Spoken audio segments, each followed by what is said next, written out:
Okay, hello hello hello hello.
Okay.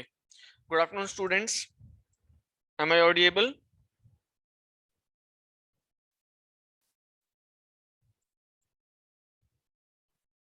Yes. Am I audible? Please reply. आवाज आ रही है मेरी? Yes sir. Okay.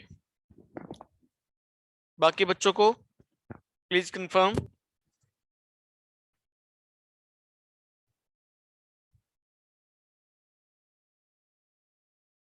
Yes sir, आ रही आवाज। राइट।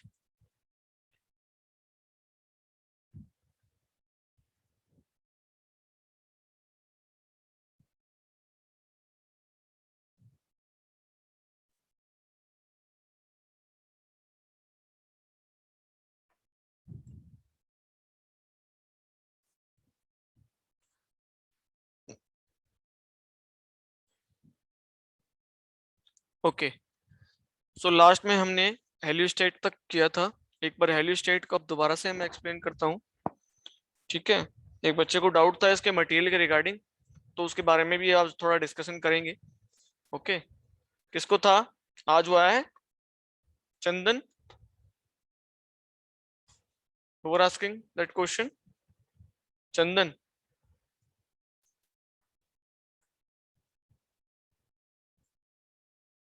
आप पूछ रहे थे चंदन?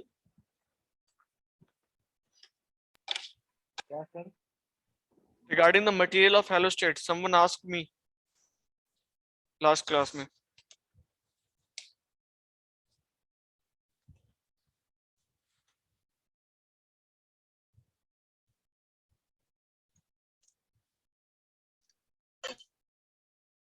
Okay.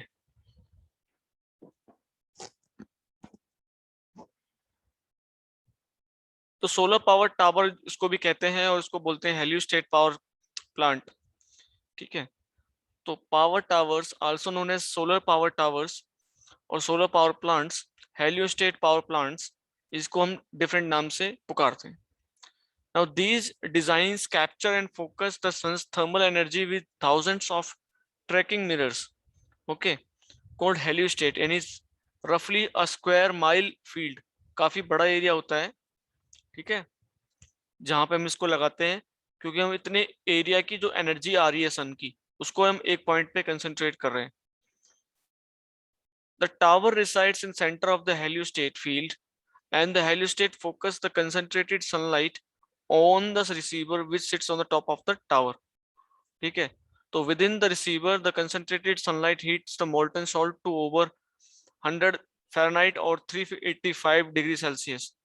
So this heated salt then flows into the thermal storage tank where it is stored, maintaining 98% thermal efficiency and eventually pumped to steam generators.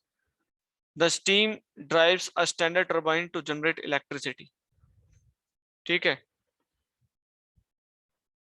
देखो यहाँ पे एक नया कंसेप्ट है,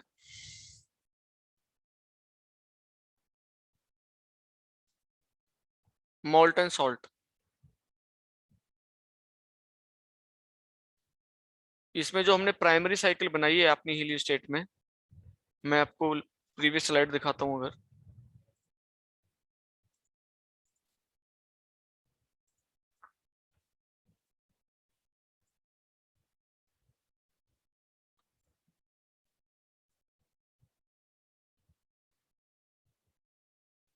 ये मोल्टन सॉल्ट है, देखो,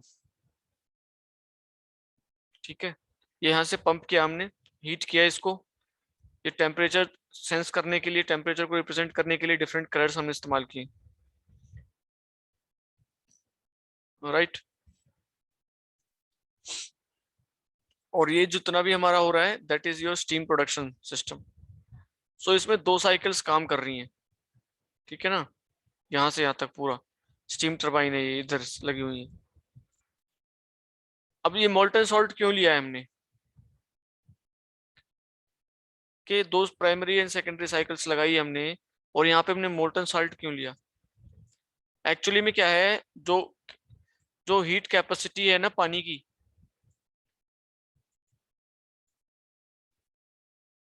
एज कंपेयर टू सॉल्ट, वो बहुत कम है. मतलब अपने अंदर कितना एनर्जी वो कंज्यूम कर सकता है, 1 kg मास अपने अंदर कितनी हीट एब्जॉर्ब कर सकता है फॉर 1 टेम्परेचर डिग्री जो है राइज करने के लिए. As compare to salt water has very low. लेकिन हमें ये जो स्टीम प्रोडक्शन है, या इसका मतलब है स्टीम से हम क्या कर रहे हैं, पावर जनरेशन कर रहे हैं, ये हमें 24 घंटे चाहिए. लेकिन 24 घंटे हमारे पास सनलाइट अवेलेबल नहीं है. अगर मैं यहाँ से सीधा ये वाला जो सिस्टम है इसको हटा दूं, ये वाला, और मैं यहाँ से सीधा जो आपका पानी है ये वाला, इसको मैं यहाँ से इससे कनेक्ट कर दूं, और ये वाला मैं हटा दूं यहाँ से, और यहाँ से सीधी सप्लाई में यहाँ जोड़ दूं टरबाइन के अंदर, तो ये मेरी साइकिल चलने लग जाएगी, नो डाउट चलेगी. लेकिन स्टीम प्रोडक्शन सिर्फ दिन में होगा, क्योंकि रात में तो कोई सोलर लाइट है ही नहीं यहाँ पे हेलियोस्टेट पे. समझे बात को. तो ये क्या करता है, मोल्टन सॉल्ट अपने अंदर इतनी एनर्जी स्टोर कर लेता है, सनलाइट जो हमारी एक्सेसिव वहां से प्रोड्यूस हो रही है, जितना भी है वो अपने अंदर इतना स्टोर कर लेता है हीट को, और इसको हम स्टोर करके रख लेते हैं. अब इसको हम जो है आपके बॉयलर से पास कराते हैं जहां पे हमारी स्टीम बन रही है, ठीक है. उससे होता क्या है कि ये थोड़ा थोड़ा ठंडा होता है. मान लो अगर मुझे 500 लीटर पानी की स्टीम बनानी है, तो ये मेरा रफली 1 लीटर ही खर्च हो रहा है. मतलब 1 लीटर की जितनी एनर्जी होगी ना वो 500 लीटर के बराबर होगी, इतनी कैपेसिटी होगी इस सॉल्ट की, मोल्टन सॉल्ट की। ये मैं आपको एक रफली आइडिया दे रहा हूँ, एग्जैक्ट फिगर्स वेरी करेंगे depending upon the properties of soil क्या है, सॉल्ट की प्रॉपर्टीज क्या है, उस पर डिपेंड करेगा कि उसकी हीट जो स्टोर करने की कैपेसिटी कितनी है। तो मेरा मेन ऑब्जेक्टिव था कि हम जो ये प्राइमरी साइकिल में जो मोल्टन सॉल्ट इस्तेमाल कर रहे हैं उसका पर्पस क्या है, समझे बात को?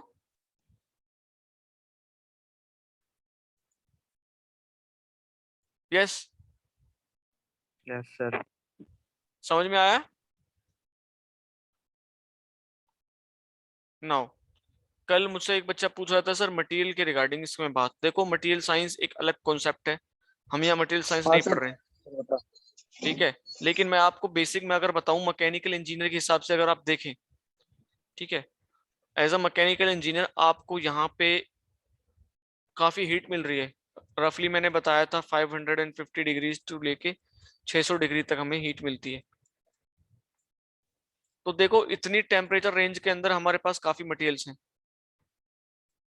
हमारे पास स्टील है, आयरन है, इनका मेल्टिंग पॉइंट 1535 के आसपास, तो ये भी हम यूज कर सकते हैं, ऐसा कोई सच इसमें कोई ऑब्जेक्शंस नहीं है क्योंकि मेल्टिंग होगी नहीं इनकी। बट कोई भी चीज हम मैकेनिकल इंजीनियरिंग में या किसी भी इंजीनियरिंग में करते हैं, first we decide its applications, applications क्या है, यूटिलिटी क्या है इसकी, समझे इस बात को? तो जब मैं इसकी बात कर रहा हूं तो हमें क्या करना है, एक्चुअली वी आर डूइंग और हीट एक्सचेंज। यहाँ क्या कर रहा है, नीचे से सॉइल आ रहा है, सॉल्ट आ रहा है, मोल्टन सॉल्ट, वो यहाँ पे आ रहा है और ज्यादा हीट लेके वापस जा रहा है और हमारे रिजर्वोयर्स में स्टोर हो रहा है, यही तो हो रहा है, यही हो रहा है कि नहीं हो रहा? So constantly we are taking away this heat generated यहाँ से यहाँ तक ले जाने के लिए। तो कोई भी जो मटेरियल हम यूज करेंगे, पहला बात तो ये उसका मेल्टिंग पॉइंट जो है वो 600 डिग्री से ज्यादा होना चाहिए, पहली condition while selecting a material for this heliostat. दूसरा, जो हमारा टेम्परेचर बढ़ रहा था उसका तो सोल्यूशन कर लिया कि भाई ग्रेटर देन होना चाहिए इससे। दूसरा पॉइंट कहता है कि जब यहाँ पे हीट पड़ रही है तो हीट कंडक्ट होकर मटेरियल में जानी चाहिए, it must be of good conductor, good conductor होना चाहिए, तभी तो सॉल्ट को प्रॉपर हीट मिल पाएगी, तो कंडक्टिविटी उसकी अच्छी होनी चाहिए, राइट?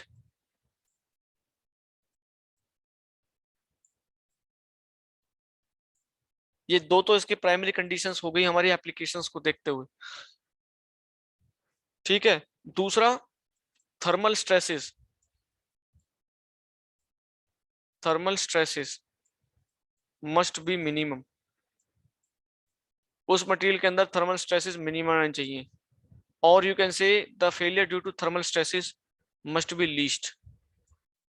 अगर ये तीन कंडीशंस हमारी जो मटेरियल फुलफिल कर रहा है, we can choose that material,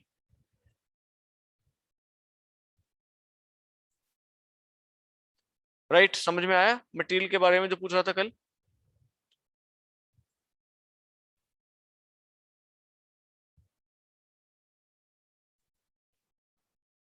जो तुम्हें सुटेबल लगे वो मटेरियल्स तुम इस्तेमाल कर सकते हो। इसका मैं एग्जांपल दूं आपको, एक साइकिल बनाती है हमारी कंपनी, हीरो कंपनी, बाईसाइकिल बनाती है हीरो, कीमत आती है 5,000 रुपया, 5,000 में हीरो की साइकिल मिल जाती है आपको। काम क्या है, इस पे बैठ के हम जाते हैं कहीं भी घूमने फिरने, अपना एक्सरसाइज करना है तो हम चला सकते हैं साइकिल को, ट्रांसपोर्टेशन की। एक साइकिल बनाती है BMW, कीमत है 25 लाख रुपया। भैया क्या है भाई इसमें, साइकिल ही तो है, फिर 25 लाख की क्यों है, बताइए? ये बनी हुई है कार्बन फाइबर से, राइट? और ये बनी है हमारी स्टील से, इसका वजन है 50 किलो, इसका वजन है 5 किलो। लेकिन क्या वजन से कोई फर्क पड़ रहा है हमें? जो उसकी एप्लीकेशन है वो क्या है? आपको एक जगह से बैठ के दूसरी जगह जाना है, वो दोनों फुलफिल कर रही हैं अगर आप डेप्थ में नहीं जाते हो तो। अगर आप देखने लग जाओ अरे सर ये तो 50 किलो, इसमें एफर्ट लगाना पड़ेगा, ये करना पड़ेगा, हाँ तो ठीक है, फिर 25 लाख भी तो खर्च करो, राइट? सो डिपेंडिंग अपॉन कि आपकी कंस्ट्रक्शन कॉस्ट कितने में मिनिमाइज रहे और आपको वो प्रॉपर्टीज मिले जिनके लिए आप उस मटेरियल को यूज कर रहे हैं, you can use that material. I think ये डाउट क्लियर है आपका। अगर कुछ और हो तो प्लीज पूछ लीजिए।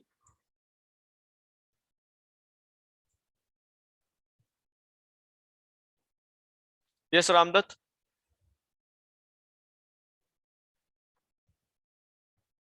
रामदत्त।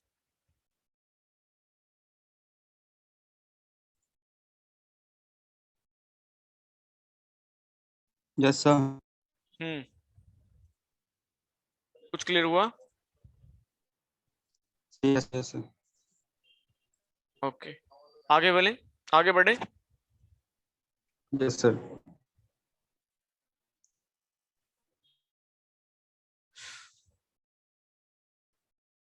नाउ नेक्स्ट जो आपकी अलग दूसरा वाला इसमें जो हमारा इक्विपमेंट है जिससे हम सोलर थर्मल रेडिएशन को जो है कैप्चर कर रहे हैं, that is your solar dish. Okay, तो इसमें क्या होता है? A standalone parabolic reflector that concentrates the light onto a receiver position at the reflector's focal point. ठीक है, अभी देखेंगे डायग्राम में, देखो।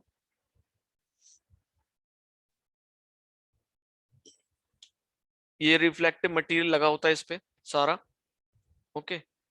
और ये आपका पूरा जो है जितना भी रेडिएशन इस पे पड़ता है इसको फोकस करके आपके जो बीच में आपका लगा हुआ है यहाँ पे रिसीवर, यहाँ पे सोलर रेडिएशन आएगा, रिफ्लेक्ट करके कंसंट्रेट करके इधर भेजेगा, यहाँ आएगा, रिफ्लेक्ट करके इधर भेजेगा, इधर पड़ेगा, यहाँ से गिर के भेजेगा।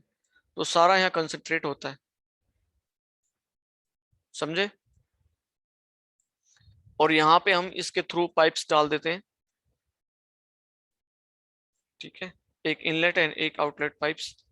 और जो भी हमें मटेरियल यहाँ पे चाहिए, वाटर हो गया या जो भी आपके पास अवेलेबल फ्लूइड है जिसको आप थर्मल एनर्जी देना चाहते हैं, you can take this thermal energy with that material. ठीक है, वर्किंग फ्लूइड कुछ भी आप इसमें इस्तेमाल कर सकते हैं, right?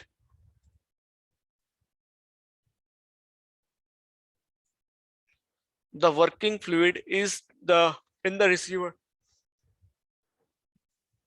is heated to 250 to 700 degrees Celsius, okay, and is used by Stirling engine to generate power।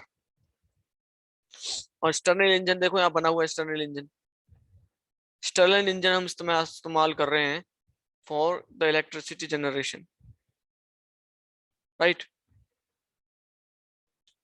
Now parabolic disk system have the highest efficiency of solar technology, provide solar to electric efficiency between 31 to 32%, जिसमें जो maximum energy production है वो सबसे ज्यादा है conversion का।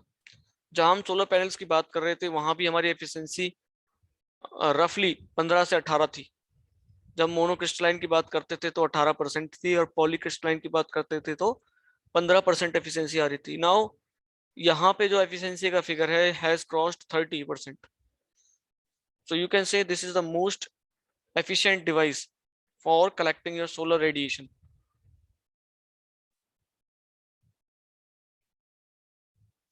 So this is the actual figure कि ये कैसे फील्ड में लगी होती हैं। You can see this is the reflective area, सारा रिफ्लेक्टेड है। जितना भी सोलर रेडिएशन इसके ऊपर पड़ेगा it will converge it to this focal point, right? And you can imagine how huge they are।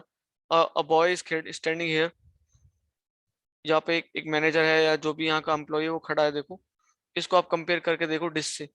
So the area it's covering is very very large and is also tracking system से equipped होती हैं, maximum output निकले इसके लिए।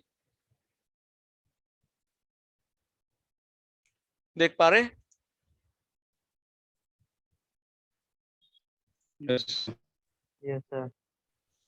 अरे ये solar cell ही लगी होती है ना? नहीं नहीं, सोलर सेल नहीं है, these are not solar cells, these are reflective materials. Mirror है? ये एज मिरर की तरह रिफ्लेक्ट करते हैं, ये रिफ्लेक्ट करते हैं आपका जितना भी सोलर रेडिएशन के ऊपर पड़ रहा है, they reflect that to this point. यही तो मैं समझा रहा हूँ आपको जब से, यही तो मैं समझा रहा हूँ। जो आप पढ़ रहे थे पहले, हम पढ़ते थे पीवी सेल्स, वो डिफरेंट डिफरेंट फेनोमेना में काम करता है। इसका फेनोमेना अलग है, देखो यहाँ लिखा भी हुआ है मिरर्स, ठीक है, ये मिरर्स हैं और ये इस तरह से डिजाइंड और प्लेस्ड होते हैं इस डिस्क पे कि जितना भी रेडिएशन के ऊपर पड़ रहा होगा ना, ये इसको इस पॉइंट पे कंसंट्रेट कर देंगे। समझे बात को? Yes sir. जो पीवी सेल्स हम पढ़ते थे वो अलग फेनोमेना है, उसमें फोटो इलेक्ट्रिक एमिशन हो रहा है, यहाँ पे वो नहीं हो रहा। यहाँ तो हम हीट को यूटिलाइज कर रहे हैं, उसकी हीट को, सोलर की हीट को।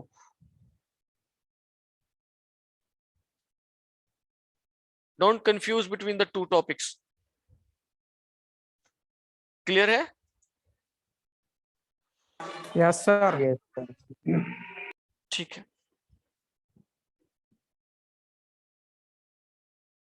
तो नेक्स्ट डिवाइस जो है that is compact linear Fresnel reflector. ये क्या होता है? ये क्या यूज करता है? Long thin segmented of mirrors to focus the sunlight onto the fixed absorber located at a common focal point of the reflector. जहां भी आप देखोगे ना focal point focal point focal point, इसका मतलब है कि वो सारे रिफ्लेक्टिव प्रिंसिपल पर काम कर रहे हैं। वो अपने ऊपर जितना भी उनके ऊपर रेडिएशन आ रहा है सन का, वो उसको कन्वर्ज करके एक फोकस पॉइंट पर कंसंट्रेट कर रहे हैं। समझे बात को? सो these mirrors are capable of concentrating sun's energy to approximately 30 times its normal intensity. ठीक है? This concentrated energy is transferred through the absorber into some thermal fluid, and the fluid then goes through the heat exchanger to power steam generators. Right?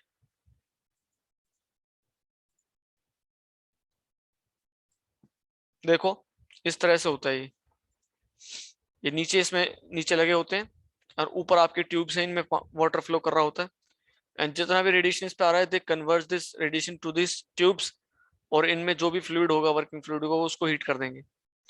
तो यहाँ पे जो blue colour से दिखा हुआ है this is the cold fluid and this red is your hot fluid. Jitendra Rana, what happen, ये इतना लेट क्यों है?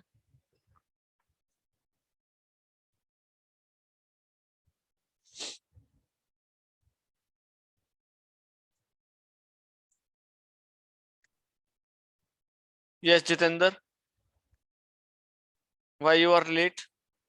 Role number 23। सर लेट नहीं सर, इंटरनेट की प्रॉब्लम चल रही है सर। क्या है कि सर सफेदी करनी थी ना उधर, तो वाईफाई ऑफ कर रखा था। हेलो ओके सर, आप देख लो सर खुद ही। सर देखो सर, अंदर सर सब कुछ फैला पड़ा है सर। Okay okay okay. देखो दो बातें करनी है मुझे आपको। पहली तो मैंने कुछ असाइनमेंट्स आपको दिए हैं, कल भी दिए हैं, उससे पहले भी दिए हैं, वो सारे बच्चों के असाइनमेंट्स नहीं आए हैं। एक तो आप असाइनमेंट्स भेजिए। सर सर सारे के सारे इकट्ठे भेज दो ना, एक ही पीडीएफ में डाल के। मैं ये चाह रहा हूँ कि अभी आप बच्चे क्या कीजिए, जितने भी आपको असाइनमेंट्स हाँ मिले हैं और अभी एक दो असाइनमेंट मैं और देने वाला हूँ, आप उन सब का एक फोल्डर बनाइए and I will provide you my Gmail account ID. आप मेरे जी ड्राइव पे उसको सेव कर दीजिए, एक ही फोल्डर में डाल के अपना नाम और रोल नंबर से फोल्डर बनाइए और उस फोल्डर को सीधा शेयर कर दीजिए मेरे, जो ये आपका गूगल पे होता है ना एक आपका ड्राइव, वहां पे आप उसको सेव कर दीजिए। ठीक है? एंड दूसरी बात, ये कुछ बच्चों की आपकी पीपीटीज रह रही हैं, ठीक है, ये बच्चे आते नहीं है क्लास में, ठीक है, तो इंटरनल मार्क्स जो है फिर आप सफर करोगे, मुझसे मत कहना, बिकॉज इवेल्युएशन का हमारे पास और कोई तरीका नहीं है। बच्चे की कितनी लर्निंग कैपेबिलिटीज है, टेस्ट भी आप सही से नहीं हो पाएगा उससे भी इवेल्युएशन, क्या पता इतनी दूर से कैसे टेस्ट दे पा रहे हो। तो परसेंटेज आपका जितना भी है इसमें, परसेंटेज ऑफ योर अटेंडेंस, कुछ आपके असाइनमेंट्स, कुछ एमसीक्यूज और कुछ आपकी पीपीटीज, इसके बेसिस पे आपका क्यूमुलेटिव बनेगा, that will be given into जो आपका इंटरनल एग्जाम्स है। इंटरनल मिलते हैं ना मार्क्स आपको, इंटरनल मार्क्स कितने हैं? इंटरनल आपके 25 है ना शायद, 25 नंबर के इंटरनल होते हैं ना। जी जी तो सर, जी हाँ, सर। तो सारा आपको 25 नंबर में से कितने मिलेंगे वो इसी चीज पे डिसाइड करता है। देखो कल ये गौरव नहीं, हिमांशु एंड जैनिस, इन दोनों ने किसी ने भी प्रेजेंटेशन नहीं दी। ओके, एंड उसके बाद जितेंद्र राणा एंड कौशल कुमार आज आए हैं।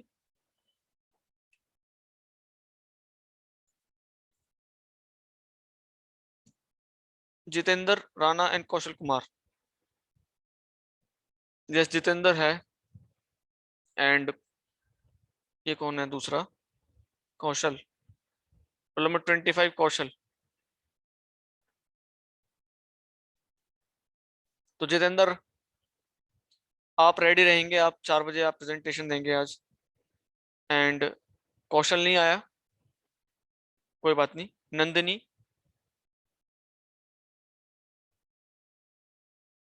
Roll number 29 Nandini.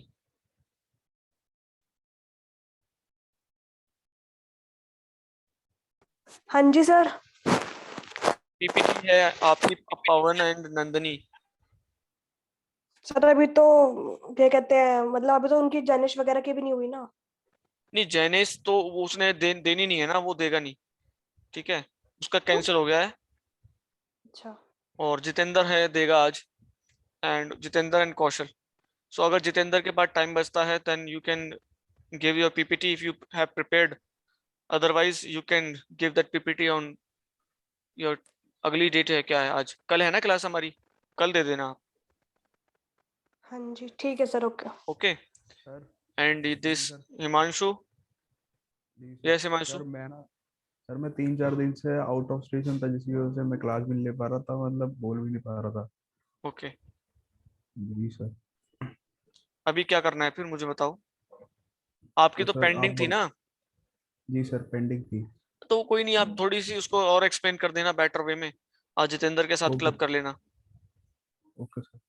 ओके, ये जी सर। जितेंद्र रिप्लाई नहीं कर रहा है, क्या हो गया इसको? सर वो बता रहा था उसके वहाँ कुछ काम वाम चल रहा है, तो वाईफाई वगैरह का कुछ इशू है। नहीं फिर बात क्यों नहीं करता? क्लास में तो ज्वाइन किया हुआ है इसने, फिर बोल क्यों नहीं रहा है? सर अभी बोला था, बीच में बोला था, उसकी आवाज़ काफी कट के आ रही थी। उसको बोल देना कि आज की आपकी पीपीटी है, ठीक है ना। फिर मैं पीपीटी जी लूंगा नहीं, क्योंकि कल भी मैंने बोला था इसको, इसने रिप्लाई नहीं दिया था। अगर आज नहीं देता है तो फिर इसकी पीपीटी होगी नहीं। Okay okay, sir. और आप प्रिपेयर कर लेना, आई विल हेल्प यू। मैं हमेशा हेल्प करता हूँ, हर बच्चे की हेल्प करता हूँ। Okay, yes sir. You take initiative, आप एक कदम चलोगे, I will come to you 2 steps। Okay, so this is the actual figure of this compact linear Fresnel reflector। Okay, तो यहाँ पे देखो ऐसा लग रहा है जैसे लाइट जली हुई है, ऊपर देख रहे हो जैसे ट्यूबलाइट्स लगी हो सीरीज में। ये ट्यूबलाइट्स नहीं है, these are the concentrated rays of solar radiation that are uh, reflected by these panels। जो रिफ्लेक्टिव पैनल्स नीचे लगे हुए हैं, इनके ऊपर जितनी भी सोलर रेडिएशन पड़ रही थी उनको फोकस किया है इन्होंने इस बीच वाली लाइन पर। ओके,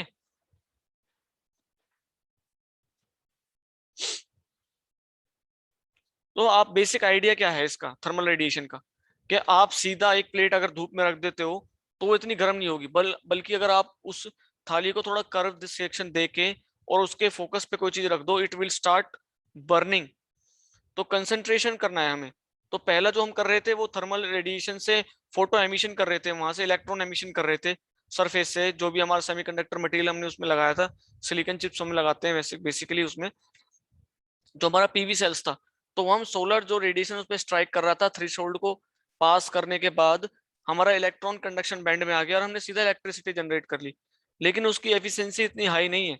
अगर हमारे पास हाई एफिशिएंसी की रिक्वायरमेंट है, पहली बात तो कॉस्ट बहुत ज्यादा है, पीवी सेल्स की कॉस्ट बहुत ज्यादा है। आपने भी देखा कि अगर आप पैनल्स लगाते हैं तो आपका एरिया तो घिरेगा ही, लेकिन आपकी वो एफिशिएंसी नहीं आ पा रही है इलेक्ट्रिसिटी से। लेकिन अगर आप इतने बड़े एरिया में आप ये डिश एंटीनास लगा दें या आप हेलियोस्टेट लगा दें, तो आप देखो कितने कम इन्वेस्टमेंट में बहुत ज्यादा एनर्जी आप हार्नेस कर पा रहे हैं सोलर की। तो कॉमर्शियल लेवल्स पे ये बेनिफिशियल है, राइट।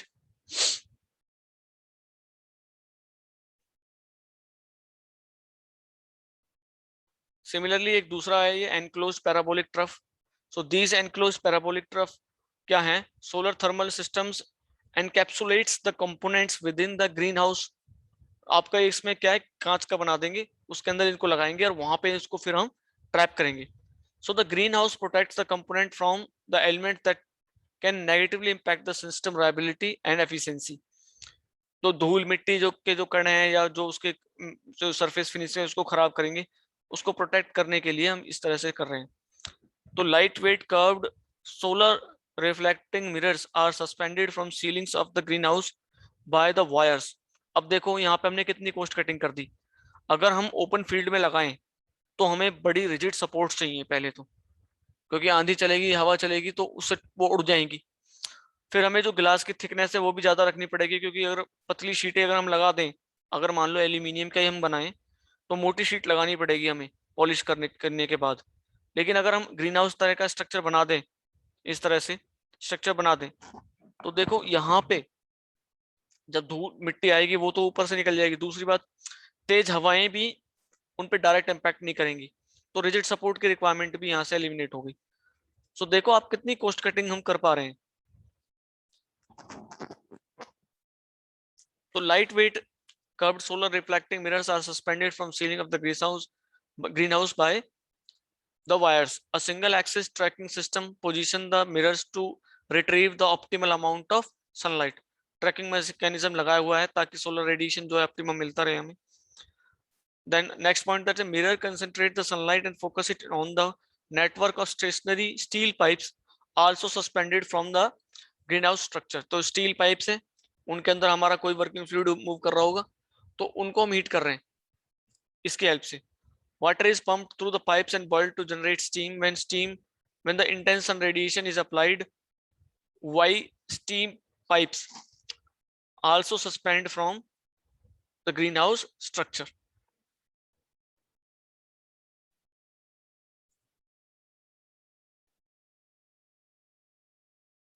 ये पूरा इसका देखो सेटअप है, ठीक है। ये पाइप्स दिख रहे होंगे आपको, इसमें इतना विजिबल नहीं क्लियरली।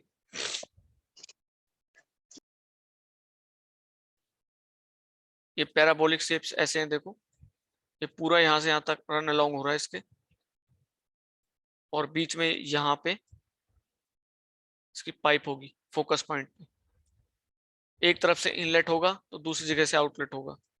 यहाँ से कोल्ड एयर अगर आ रहा है तो यहाँ से हॉट निकल के जाएगा, ठीक है।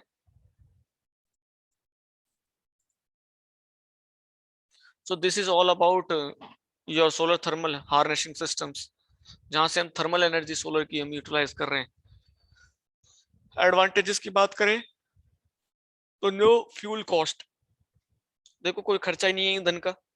ईंधन तो हमें गॉड ने दे दिया, इतना बड़ा सन हमारे पास रख दिया, सोलर रेडिएशन हमारे पास मिल रहा है। नाउ प्रेडिक्टेबिलिटी सोलर की क्या है, 24/7 पावर नहीं मिल सकती हमें। लेकिन अगर हमारे पास कुछ सिस्टम्स अगर हम उनको एडवांस कर लें, जैसे हम मोल्टन सॉल्ट लगाते हैं या फिर हम जैसे पीवी में बैटरीज लगाते थे, तो वहां पर हम जो है 24/7 पावर आउटपुट का अनुभव ले सकते हैं। दूसरा, no pollution and global warming effects, जब आप कोई फ्यूल जला ही नहीं रहे, ना आप ग्रीन हाउसेस गैस जो कर रहे हैं, कर नहीं रहे कोई भी उत्सर्जन गैस उसका, तो आप ग्रीन हाउस भी नहीं कर रहे। लेकिन कुछ इन्वायरमेंटलिस्ट कहते हैं नहीं, आप ग्रीन हाउस प्रोडक्शन कर रहे हैं।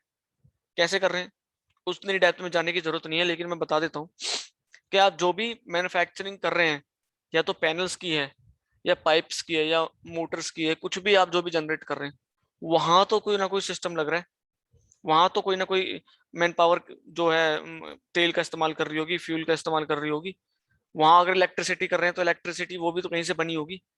सो उस शॉर्ट पीरियड में जो ड्यूरेशन में जो ग्रीन हाउसेस गैसेस निकली for production of the component of this production plant, उनको अगर काउंट में लाओगे तो ग्लोबल वार्मिंग हो रही है, लेकिन हम ब्रॉड एरियाज देखते हैं कि प्रोडक्शन में क्या हुआ वो से हमें मतलब नहीं है, इसकी रनिंग से कोई नुकसान तो नहीं है, अगर नहीं है then it is an advantage this process, right.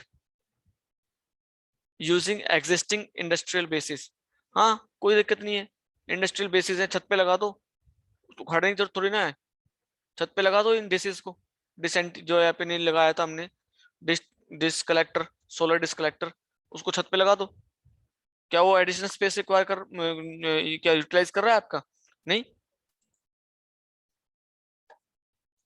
देखो डिसएडवांटेज में सबसे पहला तो आपका high cost, now future technology has a high possibilities of making CSP obsoletes, then ecological and cultural issues and limited locations, जहां पे सोलर रेडिएशन है ही नहीं वहां पर आप कैसे ये प्रोड्यूस कर सकते हो?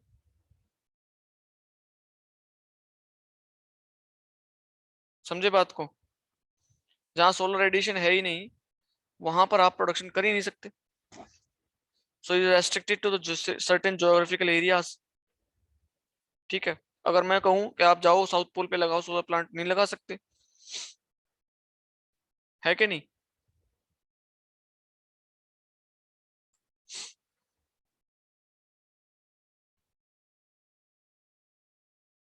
समझ में आ रहा है?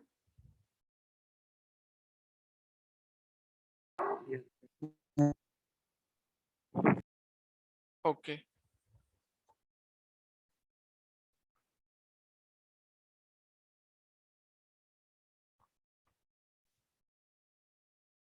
नो मेजर चैलेंजेस की बात करें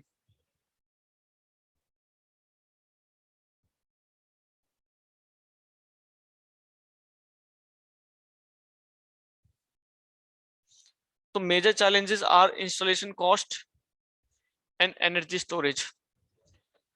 इंस्टॉलेशन कॉस्ट तो चलो हम बियर कर भी लें, लेकिन फिर वही बात पड़ती है बात आपकी कि आप जब सन की सोलर रेडिएशन रात में अवेलेबल नहीं है, उसको स्टोर करने के लिए एनर्जी को आपको एक्सटर्नल इक्विपमेंट्स लगाने पड़ रहे हैं, ज्यादा इक्विपमेंट लगवाने पड़ रहे हैं, so that also adds up to the cost of the plant. The costs are still high than the fossil fuel plants based on the units of the energy produced, right? And the hot water storage products are often stressed to their limits, क्योंकि हमारे पास इतना है नहीं अभी। then alternatives could be phase change materials और the thermochemical materials, इनका हम इस्तेमाल कर सकते हैं, लेकिन वो फिर भी आपके जो हैं एक्सपेंसिव हैं। In addition to sensible heat, the technologies of latent heat and the thermochemical energy storage are on their ways to becoming very promising solutions for the future of the solar heating and cooling. अब मैं इसका आपको एक example देता हूं, छोटा सा example देता हूं कि आपका जो ये सब ट्रॉपिकल कंट्रीज हैं ऊपर की, जैसे कनाडा हो गया, यहाँ पर सर्दियां बहुत ज्यादा ठंडे होती हैं, -40 डिग्री तक टेम्परेचर चला जाता है आपका, सो दैट वहां का जो क्लाइमेट है वो बिल्कुल भी आपके रहने योग्य नहीं रहता है उस टाइम, बिल्कुल भी हैबिटेबल नहीं। तो लोग क्या करते हैं, घरों में ही रहते हैं, लेकिन घर भी तो ठंडे हो जाएंगे, तो घरों को गर्म करने के लिए क्या करते हैं? वैसे तो वहां पे स्टीम जनरेशन होता है, स्टीम की सप्लाई होती है, आप कंस्टेंटली आपके रूम हीटिंग होती है, लेकिन अगर इस तरह से अगर हम हीटिंग करें सोलर का रेडिएशन इस्तेमाल करके, तो क्या होगा कि जब गर्मियों के दिन में हम जितना भी हमारे पास ये सिस्टम्स है सोलर थर्मल रेडिएशन करेक्शंस का, इससे हम वो एनर्जी को स्टोर कर लेते हैं, कुछ केमिकल्स को, कुछ सॉलिड केमिकल्स होते हैं, जब वो हीट होते हैं तो वो केमिकल कन्वर्ट हो जाते हैं लिक्विड फॉर्म में, और उनके पास इतनी ज्यादा स्टोरेज कैपेसिटी होती है कि आप पूरी गर्मियों में आप उनको मोल्टन फॉर्म में एक टैंक में रख लीजिए, फिर पंप से आप सर्कुलेट कराते रहिए, पूरी सर्दियों तक आपके घर को गर्म रखेंगे वो। Okay, that sort of chemicals are also available in market, और वो आजकल इन कंट्रीज में बहुत ज्यादा यूज में लाए जा रहे हैं। ठीक है, so this is all about your thermal. If you have any query, any doubt, you can ask me and I will share this PPT with you in this group. Okay, no need to worry.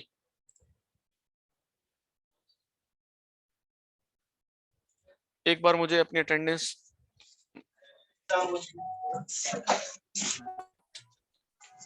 बीच में नहीं बोलेगा कोई भी।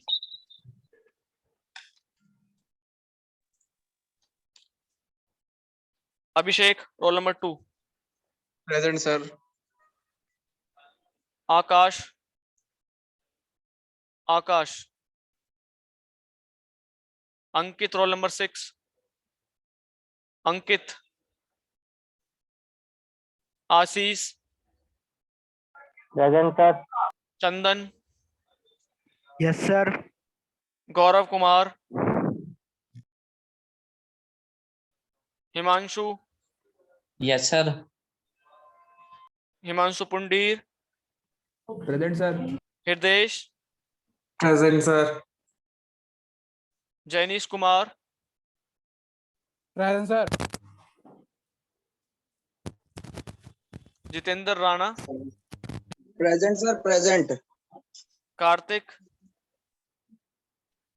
कौशल Kumar. Nandini. Present sir. Pawan Singh. Prince Sohra. Rahul roll number 32। Rahul. Rahul Singh. Ramdatt. Ramdatt. Raunak. रौनक।